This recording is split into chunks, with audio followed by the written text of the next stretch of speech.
Breaking news mutton ముక్క గొంతులో ఇరుక్కుపోవడంతో ఓ వ్యక్తి ప్రాణాలు కోల్పోయాడు. మటన్ ముక్క అడ్డుపడటంతో శ్వాస ఆడక ఊపిరి ఆగిపోయింది. నిజామాబాద్ జిల్లా బొప్పాస్పల్లికి చెందిన రుత్వాన్ తారాసింగ్ బంధువుల ఇంట్లో పెళ్లికి వెళ్లాడు. విందులో మటన్ తింటుండగా మటన్ ముక్క గొంతులో ఇరుక్కుపోయింది. వెంటనే అతన్ని ఆసుపత్రికి తరలించారు. పోస్ట్ మార్టంలో అసలు విషయం బయటపడింది. తారాసింగ్ కు 2 భార్యలు 2 అమ్మాయిలు, అయితే ఒక అబ్బాయి కూడా ఉన్నాడు.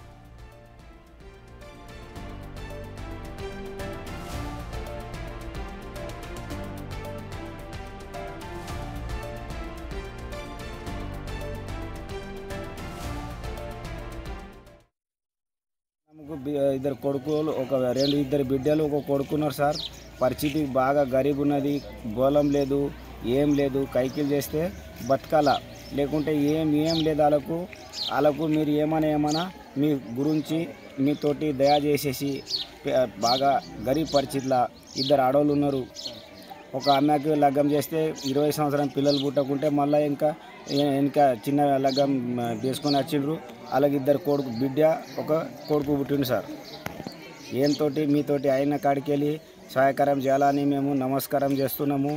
ఒక మటన్ ముక్క అనేది వెళ్ళింది సార్. పోస్ట్ మార్టం చేపిస్తే బోధనలా ఒక ఇడికెళ్ళి మన గొంతుల చీరేసి తీస్తే ఒక మటన్ ముక్క వెళ్ళిందని చెప్పిండు డాక్టర్ సాబ్. రైట్, ఇదే అంశానికి సంబంధించి మరింత సమాచారం మా ప్రతినిధి రాజేష్ అందిస్తారు. రాజేష్, చెప్పండి. అటు విందు భోజనంలో కూడా మటన్ తింటుండగా అది గొంతులో ఇరుక్కుని ఒక వ్యక్తి చనిపోయిన ఘటన మనం చూస్తున్నాము. అసలు ఏం జరిగింది, పూర్తి డీటెయిల్స్ ఏంటి? అఖిల, మటన్ ముక్క ఒకరి ఊపిరి ఆగిపోవడానికి కారణమైంది. వినడానికి వింతగా ఉన్నా ఏదైతే తారాసింగ్ కుటుంబంలో మాత్రం విషాదాచారాలు అలుముకున్నాయి. నిజామాబాద్ జిల్లాకు సంబంధించి కోటగిరి మండలంలో ఆ ఎస్ఐ వివరాలు క్లియర్ గా తెలిపాడు. ఏంటంటే నసరుల్లాబాద్ మండలం బొప్పాస్పల్లి గ్రామానికి చెందిన రుత్వాన్ తారాసింగ్ 48 సంవత్సరాలు కోటగిరి మండలం సుద్దులం తాండాలో ఓ శుభకార్యానికి వీళ్ళంతా హాజరయ్యారు. కుటుంబ సభ్యులంతా వెళ్ళడం జరిగింది.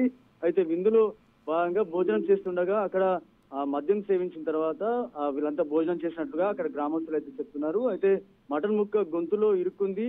దీంతో వాంతులు కాగా హుటాహుటిన అక్కడున్న ఆసుపత్రికి తరలించారు. అప్పటికే రుత్వాన్ తారాసింగ్ మృతి చెందాడు. మృతుడి భార్య ఫిర్యాదు మేరకు పోలీసులు అయితే కేసు నమోదు చేసుకున్నారు. పోస్ట్ మార్టం చేస్తున్న సందర్భంలో తన గొంతులో మటన్ ముక్క బయటపడిందని చెప్పి గొంతు చీరిన తర్వాత అక్కడ మటన్ ముక్కను తీసి చూపెట్టడంతో కుటుంబ సభ్యులకి ఒక క్లారిటీ వచ్చింది. అయితే ఆ ఫంక్షన్ లో మటన్ ముక్క గొంతులో ఇరుక్కపోవడం వల్లనే ఊపిరి ఆడక శ్వాస ఎల్లగా చనిపోయినట్లుగా పోలీసులు అయితే గుర్తించారు. ప్రస్తుతానికి అయితే కేసు నమోదు చేసుకుని దర్యాప్తు అయితే చేస్తున్నారు. Right Rajesh, thank you.